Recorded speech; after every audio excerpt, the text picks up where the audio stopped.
¿Qué tal? Estamos comenzando una nueva edición de Ciudadanos. Estábamos ya conversando sobre los temas de actualidad. No podemos esperar a que empiece Ciudadanos para empezar a debatir sobre los temas de contingencia. Además tenemos hoy un ciudadano invitado, William Díaz, economista. Muchas gracias por acompañarnos junto a nuestros panelistas de siempre acá en Ciudadanos, a quienes también les damos la bienvenida. Vamos de inmediato a elegir la frase de la semana. Tenemos 5 candidatas esta semana, así que mucha atención. La primera, una palabra de Michelle Bachelet que se convirtió en trending topic y casi ícono cultural de manera inmediata.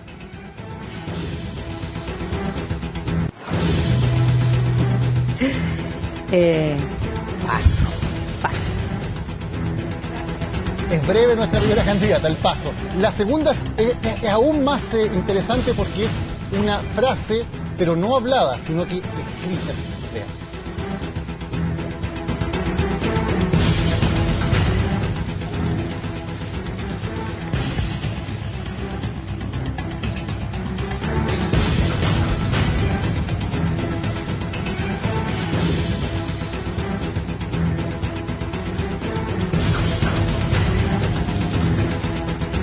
De la profesora que recibió una beca asignación de excelencia de manos del presidente Piñera. Tercera candidata, otra vez Michelle Bachelet, pero ahora hablando un poco más largo sobre las diferencias entre una reforma tributaria o una reformita. Es una reforma estructural y no una reformita. Lo que nos va a pasar es que incluso desde el punto de vista del crecimiento que preocupa tanto a los sectores que usted menciona, no vamos a tener ninguna posibilidad de seguir desarrollándonos armónicamente y creciendo como país. Frase número 4 de las candidatas de esta semana. Andrés Salamán respondiendo precisamente a la propuesta de reforma tributaria de Michelle Bachelet. Yo lo que sostengo es que el impuestazo anunciado por Michelle Bachelet va a constituir precisamente un freno al crecimiento, va a constituir un freno al emprendimiento y va a constituir un freno a la creación de empleo. Quinta y última candidata, el ministro de Educación Harald Beyer explicando por qué su defensa no hizo nada respecto al famoso copy-paste en la acusación constitucional en su contra. Sí, es parte de la estrategia jurídica. Ahí están las frases de esta semana y vamos a partir por nuestro invitado, por cierto, por nuestro ciudadano invitado, William Díaz. ¿Paso, el cartel, la reformita, el impuestazo o la estrategia? ¿Cuál es? A ver, yo creo que porque lo que refleja la frase, paso. Ok, paso. Un voto para paso. ¿Paula? Yo paso. No. A mí me gustó harto la del cartel, fíjate, me gustó el vis a vis de Alamán y Bachelet, porque el otro reacciona a algo que todavía ni sabe bien qué es, ¿no es cierto? Porque además, a lo mejor lo hablaremos, es imprescindible una reforma, una reformota tributaria, pero me gusta el cartel, lo encuentro original, súper expresivo y que es algo que además sigue siendo un tema primordial. ¿Un voto para el paso, un voto para el cartel? Paso. Paso, ya. Sí, sin duda. 2 pasos y un cartel. Ustedes, como siempre, son los que deciden. La semana pasada, en una cosa inédita, le hicieron caso a los panelistas en el estudio. Vamos a ver si se repite esta semana. En nuestro primer tema, mañana tenemos movilización de los estudiantes. La primera gran protesta de la Confech. Se suma esto a lo que ha pasado con los portuarios, con los trabajadores del cobre. En el gobierno se teme o se pronostica que puede haber un año conflictivo en temas sociales. ¿Será este un año de movilización social fuerte? A ver, yo creo que aquí lo que está pasando es que los sectores más radicales de la izquierda están colocándole precio a participar en la alianza concertacionista. Están en el fondo diciendo, entre los portuarios, entre la paralización de Codelco y entre la situación de la Confech mañana, están diciendo en el fondo, poniéndole precio a participar, diciendo nosotros somos dueños de la calle. Por lo tanto, ojo que cuando participemos nosotros manejamos la calle y es una señal clara que manda el Partido Comunista. O sea, es evidente. Yo no creo que tenga nada, ni una carga negativa, ni nada, es parte de una estrategia de ellos, pero finalmente creo que no es más que reflejar el precio que le está poniendo la izquierda más radical en la concertación a participar en una coalición respecto a la cual no tienen ninguna coherencia política y están ahí más bien por una cosa acomodaticia. ¿El Partido Comunista tú lo ves detrás de lo que está pasando? O sea, no es que lo vea, es evidente, está en el paro de los trabajadores del cobre, están los portuarios, están en las situaciones de mañana en la Confech, o sea, creo que habría que ser bastante miope para no darse cuenta. A mí la verdad siempre me ha sorprendido un poco el escándalo que se arma con el tema de la huelga y los sindicatos, cuando es un derecho que todos tenemos, ¿no es cierto? En un año electoral, desde luego, es cuando más probablemente uno se tiene que hacer oír, es la oportunidad que tienen cada una de esas demandas de ser parte de las propuestas de los candidatos, y por lo tanto a mí no me extraña, me parece absolutamente razonable y lógico, y creo que además sigue una secuencia que se ha venido dando respecto de la cual no había una respuesta de calidad suficiente, y por lo tanto es obvio que este sea un buen espacio para que se manifiesten, ¿no es cierto?, las distintas inquietudes que existen o que subsisten a partir de que no se han resuelto. ¿Cristóbal? Sí, yo no voy a entrar al fondo de cada una de las demandas porque pueden haber cosas con las cuales nosotros empaticemos, consideremos razonables. Varias de las cosas que estaban en el petitorio portuario eran bastante razonables, sensatas. El caso de los trabajadores del cobre, tiendo a creer, me puedo equivocar, pero que es más difícil empatizar porque se trata a veces de demandas cuantiosas que el resto de los chilenos no entiende porque se para por no. Millones de pesos Entonces, cada negociación. Bueno, me parece distinto. Es más fácil empatizar en cambio con el endeudamiento en la educación, que todas las familias chilenas están mucho más cercanas a ese problema y por lo tanto es más fácil sensibilizarse con lo que va a pasar mañana. Entonces no sé si son lo mismo. Respecto de lo de mañana es importante, pero creo yo es más importante para la concertación que para el gobierno. Y la razón es porque yo creo que el gobierno a esta altura ya esta batalla la entregó. O sea, la batalla de la educación me refiero. De hecho, el ministro que más cambios ha tratado de hacer al sistema está siendo enjuiciado y a punto de irse para casa. Por lo tanto, el gobierno a esta altura dice, bueno, ya sabéis que aquí consenso en lo estructural no vamos a lograr. El mejor de los nuestros está en este minuto con la cabeza en la guillotina. Bueno, ojalá, voy a venir mal pensado, ojalá que mañana los encapuchados tengan varios minutos en televisión, cosa de que la gente en su casa viendo la tele diga, no sé si me caen tan bien este movimiento. En cambio, yo creo que mañana Michelle Bachelet y la concertación va a estar viendo con mayor interés, como dice Willy, lo que los estudiantes plantean como demandas para ver, bueno, cómo vamos cómo respondemos. ¿Y este movimiento se puede parecer más al del 2011 con toda su masividad, con los tremendos cambios que generó, o el 2012 con la sensación de un movimiento que iba perdiendo fuerza? ¿Para dónde va a ir este movimiento 2013 desde mañana? Mira, yo creo que no se va a volver a repetir lo del 2011. Yo creo que sin tener ni una adhesión en lo personal a este tipo de movimientos violentistas. Pero creo que el año 2011 marcó una época que significaba en el fondo los estudiantes por primera vez colocando un tema y colocando un foco. Y creo que en eso la épica la lograron. Después lo que ha venido en adelante ha sido, y lo vimos el año 2012, una sensación de que bajó mucho la intensidad del movimiento, no se vio lo que vimos el año 2000. Ahora, este año, 2013, yo te diría que al final lo que vamos a observar es la imposición de una agenda, pero en la presión hacia los parlamentarios de la concertación, o sea, hacia el mundo, como yo coincido con Cristóbal, hacia el mundo concertacionista. A ellos les van a poner la presión, porque yo no creo que el gobierno haya cedido en la pelea con la educación, al contrario. Yo dije la entregó. Bueno, entregó en el sentido de que quedan cuántos meses para que se acabe el gobierno. Está bien, hay a lo menos 3 proyectos que están en discusión en este minuto y que pueden ser despachados basta con que el gobierno le cambie las urgencias y lo puede despachar. Por lo tanto, no ha cedido ni ha entregado. Yo creo lo que sí creo que está haciendo, está expectante, porque al final las soluciones en el tema de la educación se han ido enredando. Y se han ido enredando porque la retórica respecto a la educación gratuita, pública, calidad y todo lo que le han agregado, se ha transformado en eso. Porque cuando tú lo tratas de bajar, y lo conversábamos el otro día en un panel en radio, cuando tú bajas educación pública gratuita, bueno, ¿qué significa eso? ¿Todas las universidades tienen que ser gratis? No, las públicas. Perfecto. Hagamos que las universidades públicas sean gratis, que no le cobren. Pero a todos los que quieran entrar, ¿cualquiera va a poder entrar? ¿O van a seguir seleccionando y generando una brecha entre ricos, los que pasan por ahí, y pobres, los que no pasan por ahí? O sea, creo que se ha ido transformando esta lógica que finalmente es una retórica, porque no tiene una solución por esa vía. Ahora, evidentemente hay consignas, que fueron las grandes consignas del movimiento del 2011, que eran lucro y educación gratuita. Y esas consignas las toma Michelle Bachelet explícitamente, las dos, pero no está claro, efectivamente, claro, cuál es el contenido específico, y de hecho, lo específico que ha dicho Bachelet al respecto, ya los líderes del movimiento estudiantil dicen que no tiene que ver con lo que ellos están planteando. En ese sentido, da la impresión de que son banderas que, al menos en la forma se toman, pero que da la impresión de que en el fondo siguen sin estar atendidas las demandas del movimiento estudiantil. Podemos estar de acuerdo en que sean, estar de acuerdo o no en esas demandas, ¿no?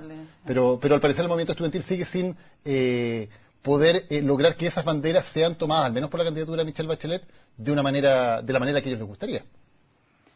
Yo creo que tiene que ver con lo que decíamos la semana pasada de cómo se va a ir plasmando en detalle y en concreto esta propuesta, esta promesa, ¿no es cierto?, de que el programa se va a ir construyendo en el contacto con la ciudadanía.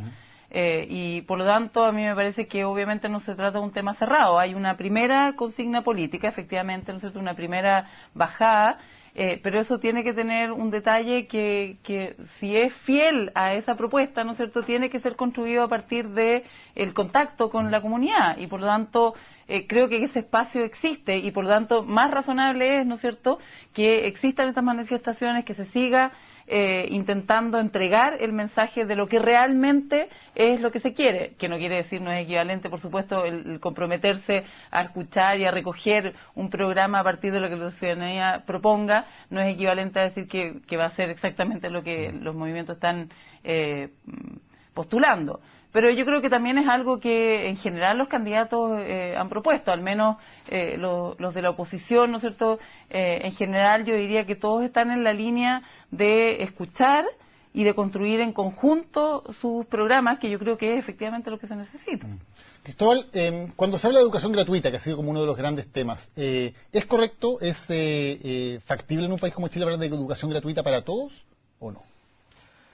Lo que yo creo, ¿Sí? no, yo creo que no, yo creo que es injusta la educación gratuita. Yo no estoy de acuerdo con los que dicen que por lo menos en un país como Chile hay dos problemas, uno más contingente y uno más de largo plazo. El contingente es que hoy día si das educación gratuita incluso en las universidades tradicionales, lo que está haciendo es favorecer a aquellos que acceden a esas universidades, y normalmente los que acceden a esas universidades son los que estuvieron en colegios, no voy a decir mejores colegios que obtienen mejores puntajes por contexto social.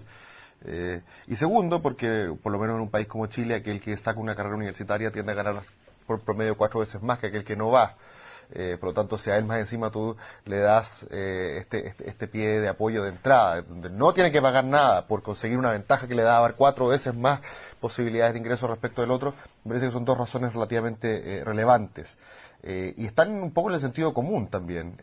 Bachelet hace poco dijo que ella consideraba que los que podían pagar, Se puso a ella como ejemplo. Dijo su hija, no debiera pagar. Ahora, yo sí entiendo el argumento contrario. Yo no creo, a diferencia de Willy, que sea pura retórica. Y trato de buscarle sentido, y efectivamente la idea de tener universidades estatales, no tradicionales con aporte fiscal como la católica, estatales, laicas, republicanas, que ya no tenga que ver con la demanda, con el que va a la universidad y cuánto gana su papá para ver si papá paga o no, sino que tiene que ver con la oferta, con que existe un espacio donde la universidad sea gratuita.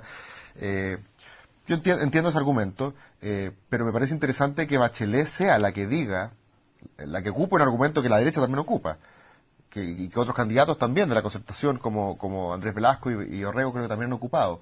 Si mi hija puede pagar, ¿por qué le voy a dar la universidad gratis? Y en eso es interesante, y vuelvo a la observación del comienzo.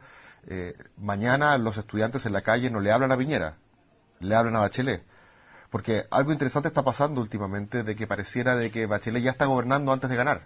Como todos damos un poco por, dejando de lado los pesimismos y los optimismos, está hablando de realismo descarnado, y los números lo que dicen es que si la elección fuera este domingo, Bachelet es la próxima presidenta de Chile. Entonces pareciera que hoy día los estudiantes están tratando de ganarse el corazón programático del bacheletismo, porque ahí está la verdadera pelea. Entonces Bachelet hoy día dice, cuando yo llegue voy a mandar un proyecto de ley que... Y la gente ya se imagina ese proyecto de ley entrando, porque ya está, ella parece ya haberse apersonado. Esto es como la película Beetlejuice, la nombraron tantas veces en la alianza en los últimos años para el 27F, que hasta que apareció, y este último año de Piñera va a ser tremendamente difícil, porque ella pareciera estar gobernando a través de sus anuncios.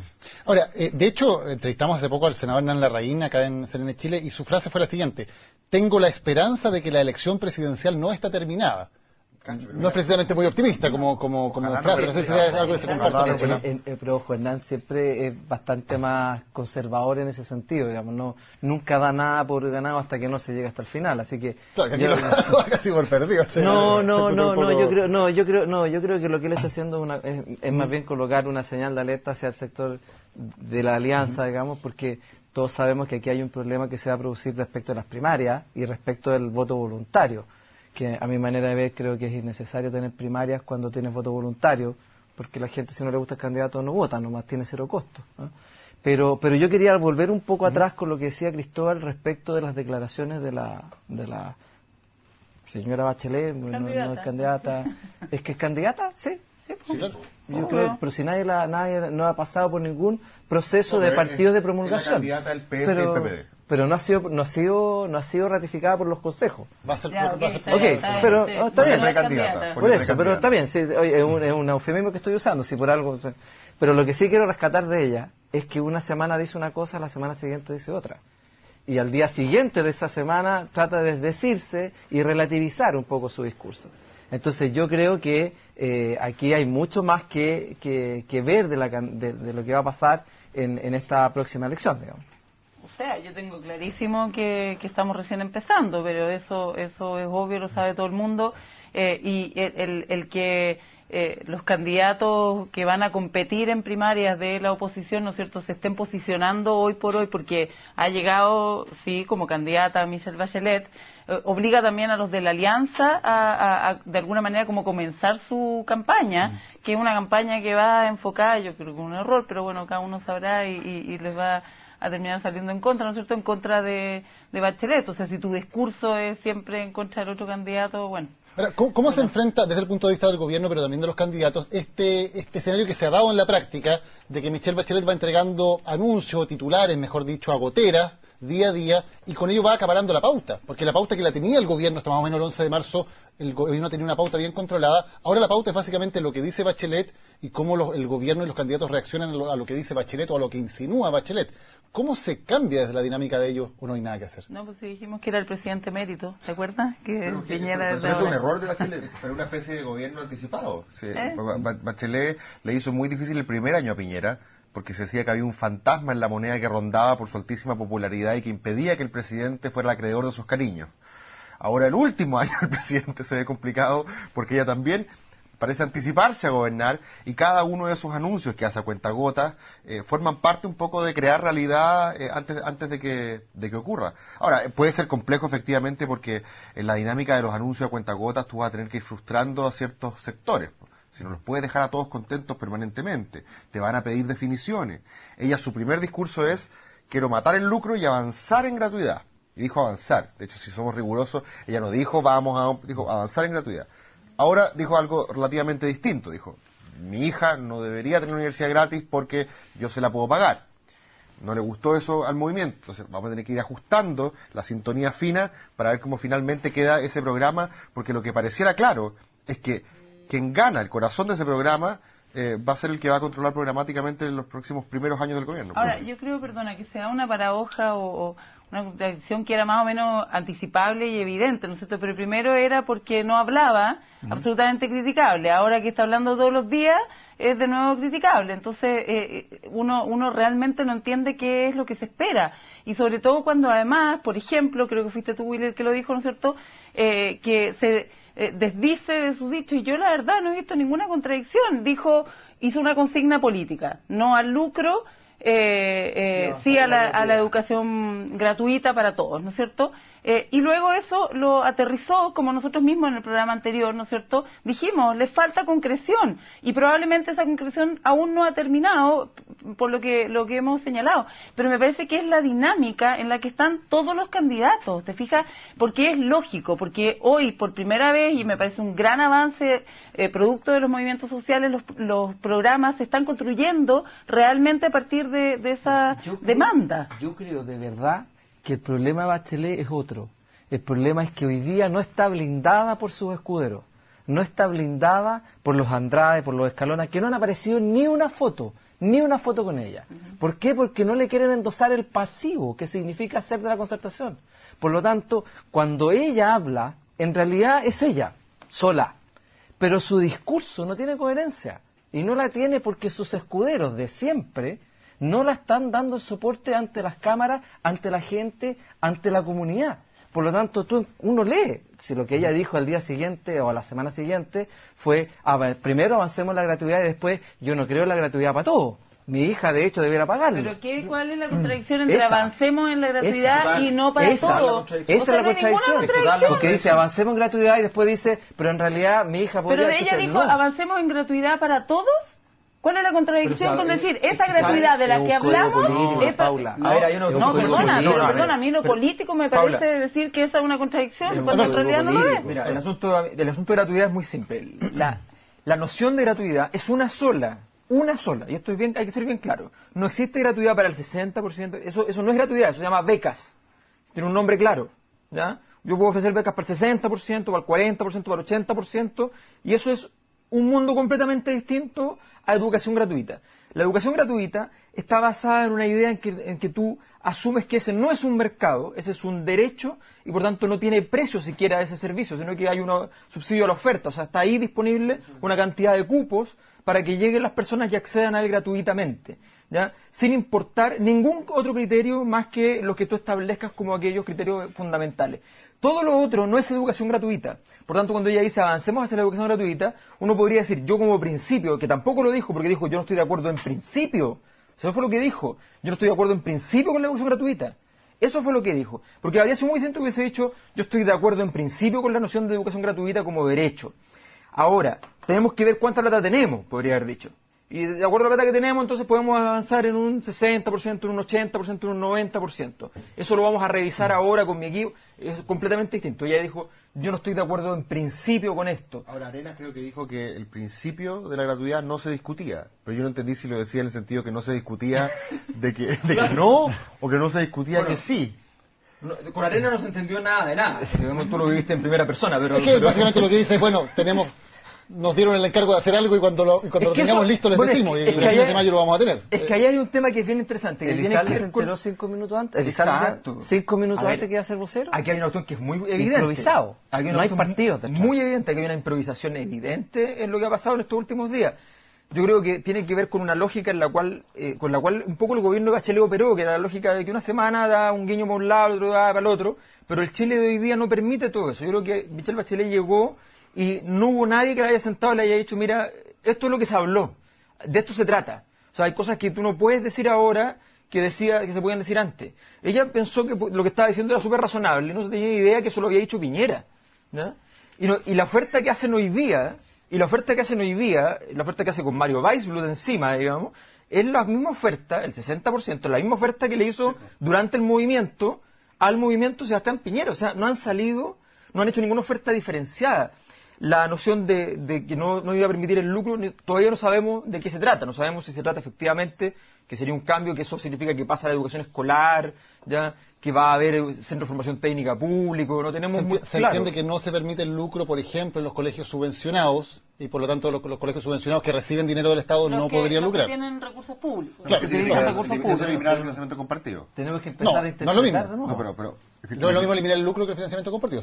Eliminar el financiamiento compartido es parte también de la agenda de ella, aumentar la subvención para ir eliminando el financiamiento compartido. Eso sería parte de la gratuidad. Claro.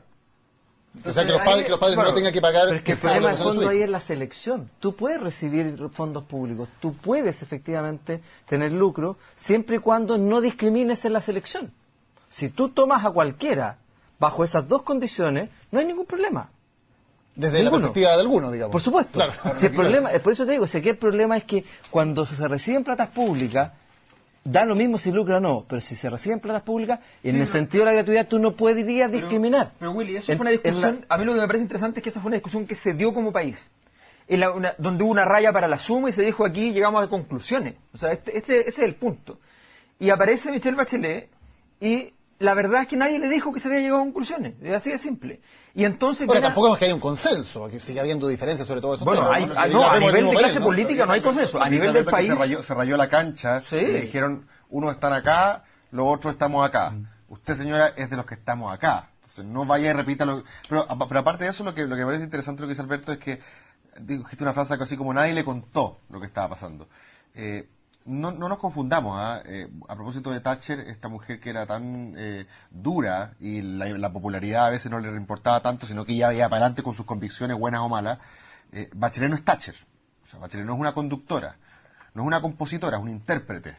Y ella trata un poco de oler lo que dicen los vientos y tratar de ver para dónde tiene que ir la micro y llegar bien a puerto. Es una navegante. No es una fundadora como Lagos que dice, esta es la ruta de navegación, para allá está el norte, para allá vamos. Entonces todo este proceso de instalación de Bachelet en Chile tiene que ver con esas sutilezas que te permiten ir afinando el olfato político para saber cuál es la Bachelet que viene. Cuando Álvaro Elizalde dice que ella nos invita a un nuevo ciclo político, ella nos está invitando a que salgamos de este periodo turbulento porque nadie quiere a Piñera y con ella un poco seamos capaces de retomar la brújula dentro de un sentido común, pero ella va a olfatear los tiempos, ella interpreta la música que la calle pone o que los partidos ponen, pero ella no determina cuál es la partitura. ¿Es una compositora o un intérprete de Bachelet? Vamos a una pausa y después lo conversamos aquí.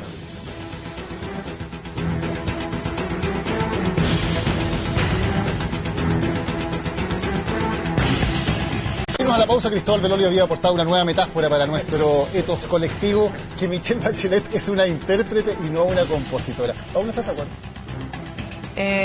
Yo lo que estoy de acuerdo, y lo comenté antes, justo cuando nos íbamos, es que de verdad se quejan. A mí me sorprende, pero lo único que hemos hecho es hablar de Bachelet.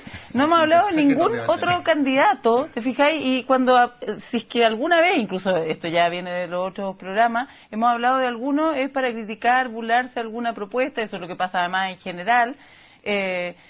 Por lo tanto, yo creo que claramente debe ser mucho más que una intérprete, porque obviamente nos tiene a todos jugando con su melodía. O sea, estamos... Yo comparto la caricatura de Cristóbal. Efectivamente estamos hablando de ella porque hoy día es lo que está dando vuelta, digamos, ¿no? Pero es mucho más que eso, porque por favor, puede ser un espectacular intérprete. Puede ser un intérprete que se gane toda la gaviota. No encuentro que tenga nada de malo, o sea, al contrario, yo creo que es una forma de gobernar, un estilo que puede ser Bachelet va a quedar al desnudo si no salen los escuderos a soportarla, su discurso se va a caer a pedazos, porque no es capaz de articularlo, no es capaz de darle consistencia a ella, más allá de lo que dice Cristóbal, que olfatea qué es lo que está diciendo la gente. ¿Como la consistencia que le da Goldborn, por ejemplo? Pero si no te estoy hablando de Goldborn. No, pero es que son los que van a enfrentar. Entonces, ¿cuál sería el problema? ¿A quién le va a competir? ¿A alguien que tampoco es capaz de articular según tus términos? Pero si es la alianza, Paula, la alianza. Hoy día la alianza tiene dos candidatos que van a definirse en primaria.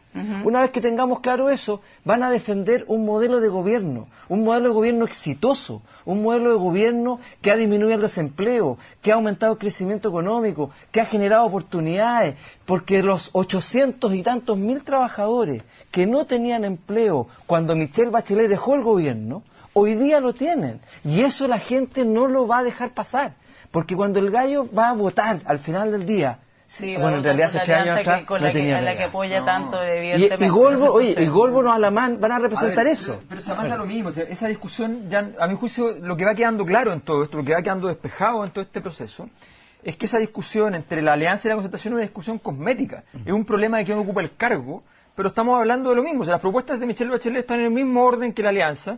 La verdad es que lo que va quedando claro es que hay 3 esfuerzos en esta historia corta y rápida que hemos tenido desde el 2011 a la fecha, en que la concertación hace un esfuerzo por alinearse con el mundo social y con el movimiento estudiantil en particular, fundamentalmente. De los 3 van 2 fallidos y este último vamos a ver qué pasa.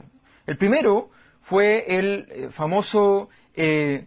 la famosa toma del Congreso, donde evidentemente había complicidad de miembros de la concertación intentando de hacer un jueguito, ¿ya? No les funciona, ¿ya? Porque se dan cuenta de que podrían estar susceptibles de ser acusados y qué sé yo, entonces se desmarcan. Después viene la comisión del lucro en la Cámara, que parte de la misma concertación termina votando en contra y acaban con la posibilidad de alinearse con el movimiento estudiantil. Y ahora viene la acusación constitucional contra Bayer, que nos encontramos con la situación notable, donde efectivamente a la hora de los que hubo, y cuando ya la semana se les pone media complicada, hay una alta probabilidad de que ya la DC entonces renuncie a la situación. A mí me parece bastante evidente que la DC está buscando todas las maneras para poder ir y decir yo no voy a votar a Harald Beyer. No, yo no estoy para nada. No, yo también lo daba por muerto hasta hace 5 días, pero después lo que pasa es que después de la declaración de Bachelet, donde se desajusta respecto al movimiento estudiantil, ya no tiene sentido, ¿ya?, ir y decir, ¿saben qué? Ahora mantengo mis dichos y me quedo con ustedes y vamos a ir en la misma dirección porque mañana mismo, en la mañana, la marcha hoy día porque hoy día el error de Bachelet se transformó en gobierno. Por eso estamos hablando de ella, se transformó en el gobierno. Entonces asumió hoy día el cargo. Entonces, ¿qué es lo que pasa? Mañana la marcha es contra Bachelet, ya no es Piñera. Va a estar Beyer, entonces los nombres propios de la marcha van a ser Harald Beyer y Michelle Bachelet. Y ese fue un error grave porque finalmente se pusieron en el otro lado y dejaron en evidencia algo que ya se sabía, que estructuralmente es así, que la evidencia indica que se ha comportado los datos donde el movimiento social por un lado va por un lado y en la clase política en su totalidad va por el otro. Y es así, cuando cayó el gobierno, cayó la concertación al mismo tiempo, incluso más gravemente, llegó más bajo. Por tanto, se mueven en conjunto porque lo que está en juego es el tema del modelo y eso es lo que está en impugnación. Hablemos de la acusación contra Harald Beyer. ¿Hay alguna posibilidad de que se salve el ministro? Yo creo que al final, y yo en eso concuerdo con Alberto, aquí existe una posibilidad de que de verdad los demócratas cristianos busquen cualquier cosa para decir, bueno, en realidad esto no está bien hecho, somos los senadores, y probablemente se desmarquen de la acusación y pueda reflotar. Yo me gustaría que así fuera. Yo creo que Harald ha sido un gran ministro y ha impulsado grandes reformas, pero yo creo que no va a ser fácil. ¿Paula? Yo no estoy de acuerdo. Yo apuesto porque sí va a ganar. Apostemos. Sí, apostemos algo al tiro. Que va a ganar la apuesta que toda la democracia cristiana va a votar a favor de la acusación constitucional. Esa es la apuesta. ¿Esa es la apuesta? Que va a ganar la acusación constitucional. Basta que se caiga un voto. Basta que se caiga un voto para que se caiga la acusación. Claro, basta que Soledad Alvear diga, no, yo me voy a inhabilitar y... Soledad Alvear ya anunció ya que... Claro. No, ella dice que no ha decidido si se ha inhabilitado o no. No lo dijo, y a mí me parece que solo que lo haya dicho no es un signo. Apostemos. Bueno, por eso yo estoy de acuerdo que la muestra de fuerza mañana en el movimiento estudiantil es más a la concertación que al gobierno. De hecho, el presidente de la FEU creo que dijo, inhabilitarse, con nombre y apellido, diciéndole a la Soledad Alvear, es votar en contra. Claro. O sea, no. Y toda esta faramalla bien patética que hubo estos últimos días con respecto a los errores de forma de la acusación. O sea, hubo algunos diputados de la alianza, evidentemente es vergonzoso, evidentemente es patético y todos somos unos porros por no habernos dado cuenta, claro. Todos aquellos que participamos en este juego, los abogados contratados por el ministerio para contestar la era una estrategia jurídica. Es tan vergonzosa que es mejor que no hagamos los tontos y hagamos que esto nunca pasó, porque es vergonzoso. Porque ninguna persona se dio cuenta tampoco. Es cierto que los diputados acusadores no son las lumbreras de la concertación en la Cámara, está bien, pero los de la Comisión Investigadora de la UDI tampoco se dieron cuenta, así que...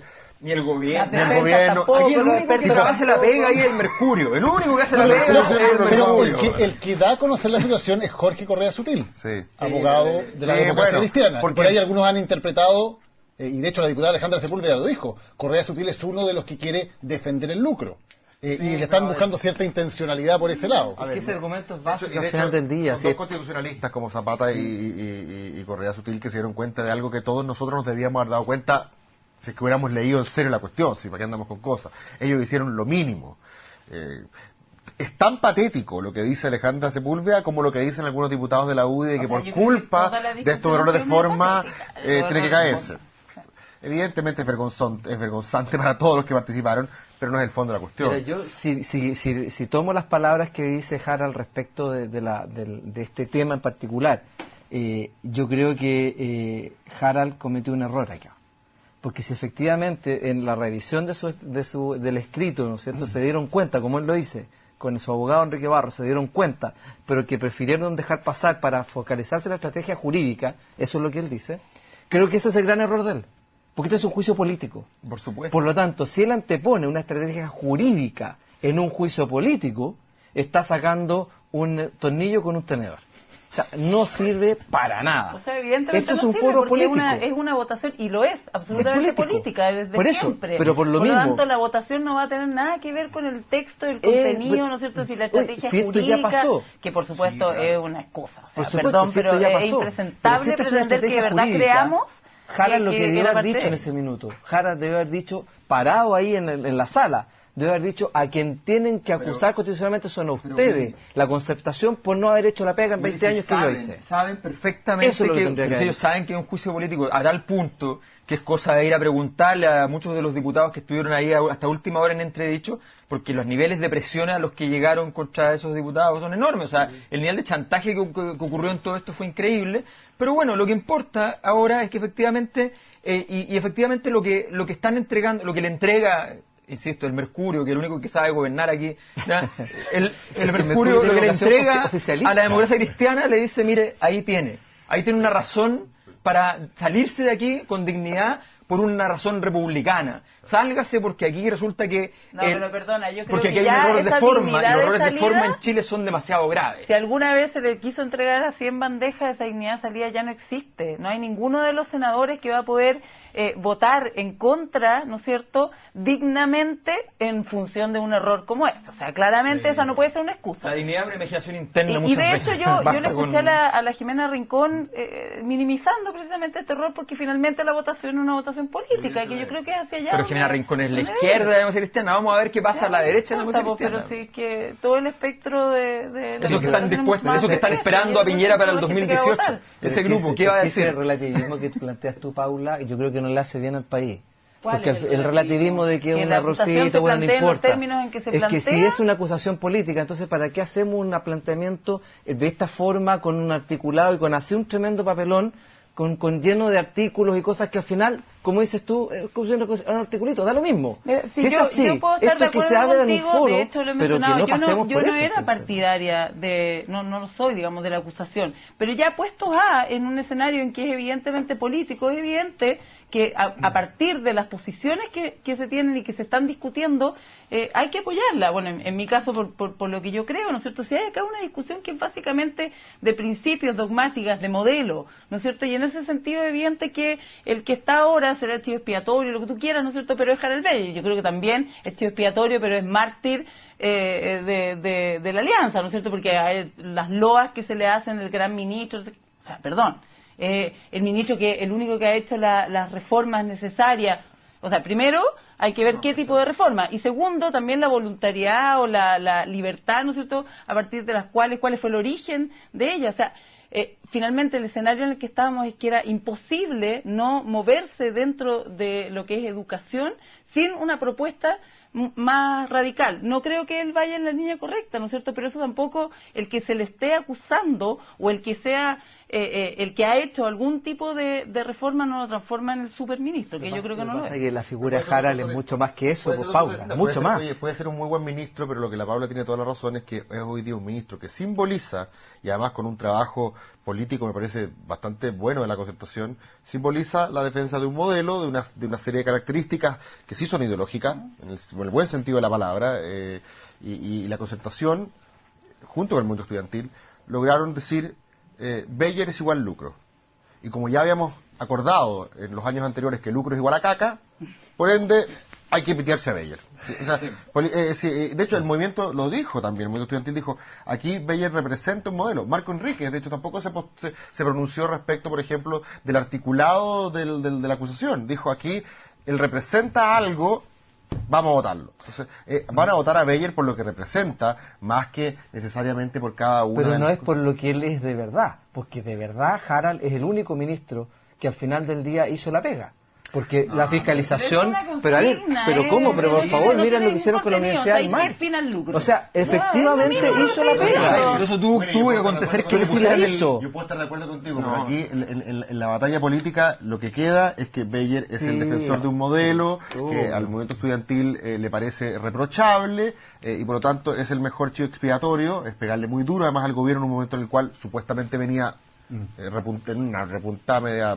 Pero sí, pero venía repuntando. Controlando la agenda. Controlando la agenda, para decirlo elegante. Así que es una batalla política, con la fiereza como se juega esto. A algunos no nos gusta, a otros sí. El caso de Yasna Proboste hace un tiempo atrás, muchos decían que no había necesidad, ¿para qué? Ahora, por último, Harald Beyer, a diferencia de Yasna Proboste, no anda buscando cargo. No, el tipo el día de mañana se va a ir para su casa y se va a ir con la dignidad del deber cumplido y esta especie de muerte civil de 5 años. ¿No es malo que esté buscando un cargo? Si es una figura política, o sea... pero Harald, de hecho, fue uno de los que más ayudó a la concertación, a cuánta comisión lo invitaron, a cuánta comisión fue. Hablemos precisamente... La derrota es para el gobierno, es más para el gobierno que para él en lo personal. Cambiemos de tema porque nos quedan muy pocos minutos y no queremos dejar pasar, hablando de ideologías, precisamente la muerte de una de las grandes líderes ideológicas del siglo XX, Margaret Thatcher. ¿Cómo pasa la historia de Margaret Thatcher? ¿Cuál es su legado finalmente? ¿Y es más positivo o más negativo? Bueno, a ver, me parece bastante evidente que hay un tridente fundamental en el cual se enmarca Margaret Thatcher, que es el tridente Thatcher, Reagan, Juan Pablo II, ¿ya? Que es un tridente ya mencionado acá, que fue el tridente que combatió fundamentalmente el comunismo con el gran apoyo del errático Gorbachev, digamos, que nunca supo a qué equipo estaba jugando y dejó escapar todo el partido, digamos. Y la verdad es que yo creo que Thatcher entra a la historia como una gran ganadora, fundamentalmente, de un modelo que nosotros lo estamos viviendo, lo estamos padeciendo, porque efectivamente Chile fue el pequeño laboratorio de todo este modelo, que en cualquier caso ha sido el emblema de la desregulación a nivel internacional, que además ha sido sindicada. Hay dos cosas muy interesantes. O sea, toda la historia posterior de Inglaterra en realidad estuvo muy marcada por la era Thatcher. Ella le preguntan en una entrevista notable, le dicen cuál es su mayor legado a la historia, y ella dice 2 palabras: Tony Blair. O sea, ella dice, mi gran legado es que la izquierda ya no se parece a nada de lo que se parecía. ¿Ya? Es una tremenda respuesta. Pero también parte de su legado, se ha analizado internacionalmente, es el hecho de la crisis de desregulación de los mercados del año 2008, donde una crisis de deuda brutal por falta de regulación está asociada a las políticas establecidas por, entre otros, Margaret Thatcher. Yo creo que ese es el legado que estamos viviendo hoy día en Chile. El malestar social de Chile tiene mucho que ver con esta señora. Willy. A ver, yo creo que no va a haber un solo legado. Yo creo que en esto, al final del día, va a depender quién haga esa mirada, quién interprete lo que ella quiso hacer o lo que ella hizo finalmente, es quien va a mirar su legado. Yo coincido con Alberto, efectivamente, creo que ella impulsó las grandes reformas desregulatorias en Inglaterra. Creo que Chile sí fue un laboratorio, creo que sí, un lugar donde se podían hacer esas reformas, por las razones que sea, da lo mismo, pero sí, efectivamente... Porque en toda dictadura los ciudadanos parecen ratitas. No sé, yo no quiero, yo creo que es más bien peyorativo hablar de que ratitas había en Chile, pero yo creo que lo que sí hay efectivamente era un mecanismo en el cual se podían hacer algunas de estas pruebas de desregulación en una economía como la chilena, controlada y todo lo que tú quieras, digamos. Pero, y por otro lado van a haber otros que le van a asumir un antilegado, por último, y yo creo que ella marca, de verdad, un hito en la clase política mundial, ¿ah? Primero por ser una mujer, y yo creo que eso es súper relevante, es una mujer que gobierna en un país de hombres en el sentido de la clase política muy marcada, con una cosa muy histórica, y además con rey, o sea, con un reinado, que eso también le da una cierta connotación especial. Yo creo que es bien... una coincidencia, no sé si sintomática, pero que su muerte también marca de alguna manera la muerte de sus tiempos. No coinciden porque ella obviamente dejó de gobernar mucho antes, pero efectivamente ese hito que marcó ese cambio político mundial importante, ¿no es cierto? No fue ella a lo mejor la única líder, por algo esa sociedad con Reagan también funcionaba muy bien, pero sí, efectivamente, hoy los tiempos son otros. Y es una coincidencia interesante, ¿no es cierto?, que justamente ese tipo de liderazgo se vaya dejando atrás. Yo lamento porque es mujer y a mí me parece que los liderazgos femeninos son tan importantes, ¿no es cierto?, pero en verdad creo que sí es un antilegado el que ella deja aquí, por último, porque finalmente las Malvinas son argentinas. No veía venir eso. Por último, por eso. No la vi venir tampoco. A A ver, yo creo que la biografía de Margaret Thatcher es bien interesante. Lo mencionaron ustedes, abrirse paso en la política en un mundo de hombres. Margaret Thatcher fue elegida diputada el año 59 en Inglaterra.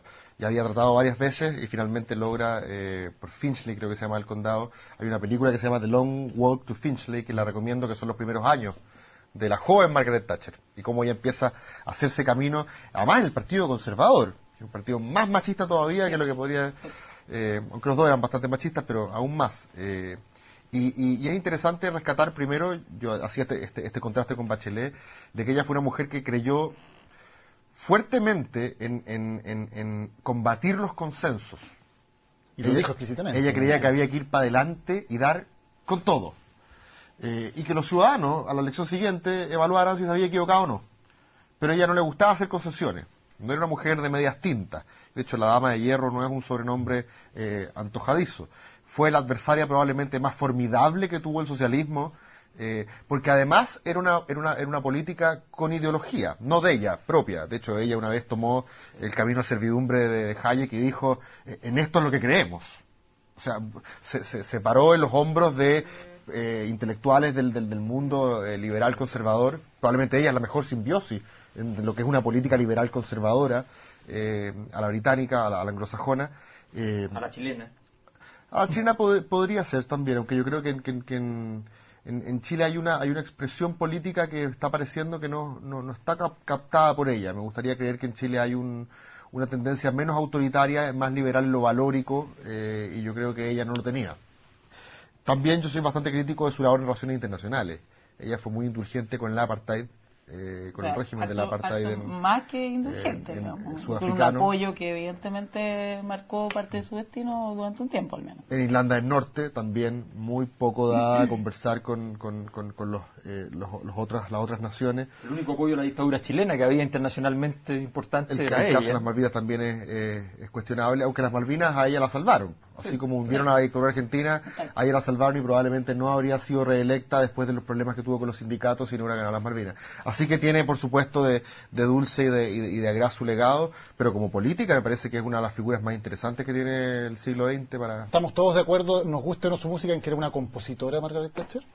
Yo creo que claramente era una compositora. Exacto. Al lado dirigía la orquesta, al lado de ella, Michelle Bachelet, Raúl Di Blasio. Bueno, y terminamos hablando de Michelle Bachelet y vamos a seguir hablando de Michelle Bachelet mañana porque va a ser noticia nuevamente. Esta es la portada de The Clinic, nuevo auspiciador, donde, claro, vamos a hacer un placement. No, nos enviaron muy gentilmente el ejemplar de mañana. Entrevista a Michelle Bachelet, es necesaria una nueva constitución, y habla de varias otras cosas también adentro. Se define sobre el aborto, por ejemplo, así que sin duda va a ser nuevamente tema Michelle Bachelet. Nadie que fume opio. Bueno, nadie fue opio. Es importante saber quién la va a redactar. Escalona dijo que no. Nadie que fume opio. Nada de esto es muy nuevo. Si la constitución nueva es sin asamblea, es lo mismo que propuso Océanos Azules en el programa de Frey. No hay ninguna diferencia ni ningún avance en el sentido porque no fue aprobado, o sea, que los avances tampoco se pueden manifestar si no tienen la oportunidad de desarrollarlo. Pero el punto es que el programa de Frey decía nueva constitución, pero por vía parlamentaria. Si esto es lo mismo, nos vamos a enfrentar a las mismas objeciones. Simplemente estoy... Sí. ¿Quién creen ustedes que ganó la frase de la semana? Paz. Veamos. ¿Quién ganó? Michelle Bachelet con el paso, con el 47% de los votos. La profesora anduvo bien, ¿eh? La profesora ahí casi. Yo escuché notar que la profesora se paró, no aparecieron los guardias, no pasó, no aparecieron nadie, y Piñera al lado, terminó, ya ahora podemos seguir. El temple que se necesita realmente para ir, pararse así, mostrar... Yo diría que hasta fue maqueteado. Lo que tú quieras, pero igual no es fácil. O sea, ves parado al presidente y fíjese que Fernando Rojas aplaude, es como... Además decía contra los gobiernos que... Sí, claro. No era Piñera pensado, no era solamente para mí, además que al principio decía que los maestros hagan la educación. Y hay mucho discurso de derecha que dice, si los maestros mañana quieren tener su colegio... Los colegios Las Condes la gestionan los mismos profesores. Por eso ideológicamente era confuso el mensaje. Ya, pero cualquiera podía entender que el mensaje era para ellos. Nos vamos con la frase que ganó, que es la frase más corta de las ganadoras que hemos tenido en Ciudadanos. Solamente una palabra. Nos encontramos el próximo viernes.